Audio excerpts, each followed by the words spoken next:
Hi, my name is Myra Caguete, your Pinay English teacher here on YouTube, and welcome to another video where I am going to be teaching you 3 common phrasal verbs with look. Kung bago ka pa lang sa aking channel, please don't forget to click the subscribe button and the notification bell right next to that so that you'll be notified as soon as I upload a new video. Makinig kayong maigi because at the end of this video, I'm going to be giving you an exercise para ma-check ninyo, ma-test ninyo ang inyong mga sarili kung meron ba kayong naintindihan sa i-discuss ko today. Okay, ano ba ang ibig sabihin ng phrasal verb? A phrasal verb is a group of words that acts as a verb. Ibig sabihin, ito ay grupo ng mga salita na ginagamit o umaakto bilang verb sa sentence.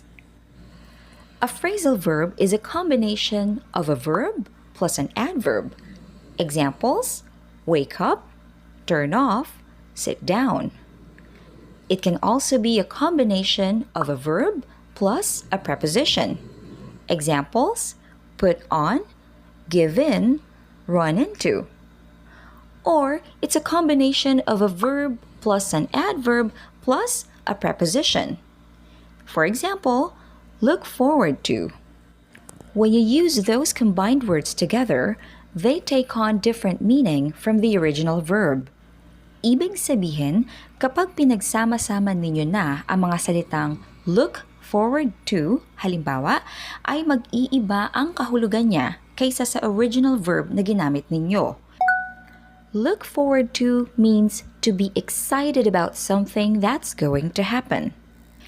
Iba sa kahulugan ng verb na look na ang ibig sabihin ay tingin.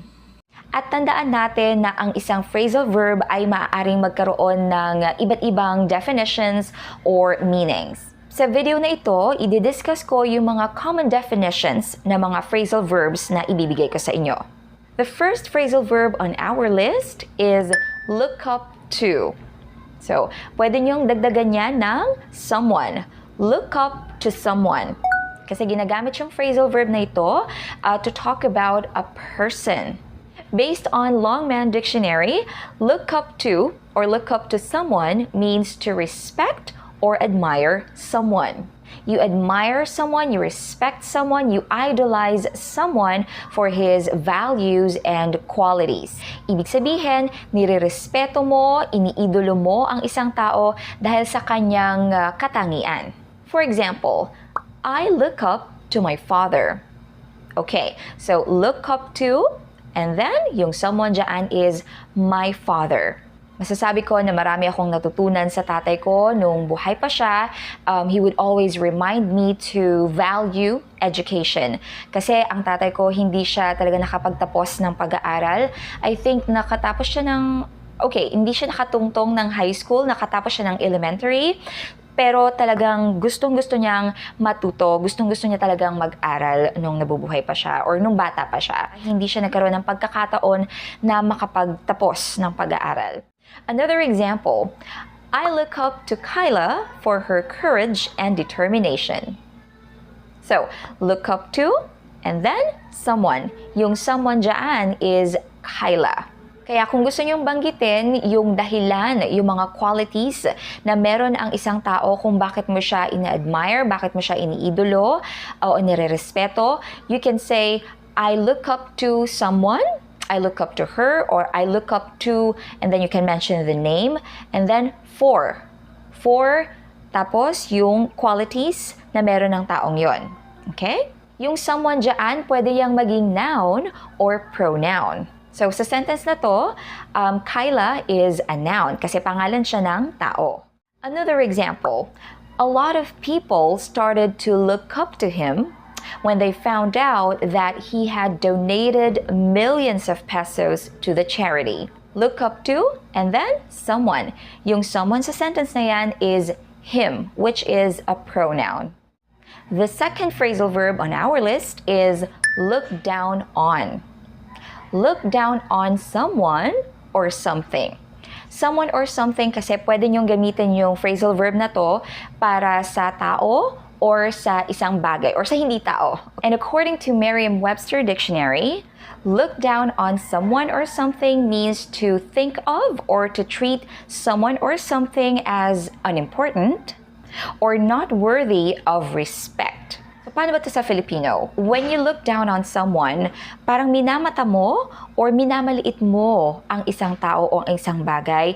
Kumbaga mababa ang pagtingin mo sa isang tao o sa isang bagay. For example, some highly educated people look down on those that didn't finish their studies.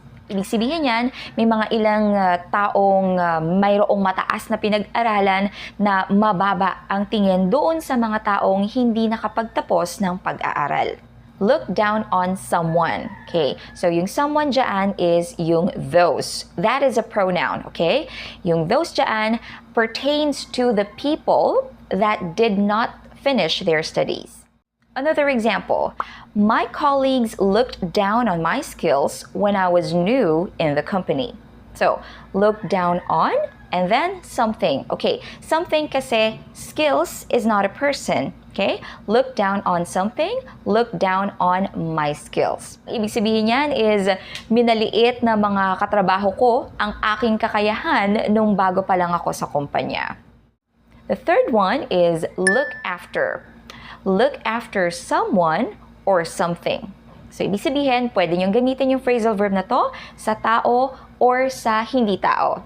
To look after someone or something means to act as a protector or a caretaker of someone or something, generally for a limited period of time or temporarily. Or simply to take care of someone or something. Halimbawa, magbabakasyon ang kapitbahay mo, pagkatapos hindi niya pwedeng dalhin ang kanyang pusa, and your neighbor asks you a favor. Pwedeng sabihin ng kapitbahay mo sa'yo, can you please look after my cat while I'm on vacation? Look after, and then my cat. Yung my cat dyan is yung something. So, ibig sabihin yan, pwede bang bantayan mo muna ang pusa ko habang ako ay nasa bakasyon? I asked the security officer to look after my luggage. Look after, and then something. Yung something dyan is my luggage. Another example, my mother looks after my 2-year-old son while I'm at work. So, look after, and then someone. Yung someone dyan is my son, my 2-year-old son. Look after someone. Now, let's start with the exercise.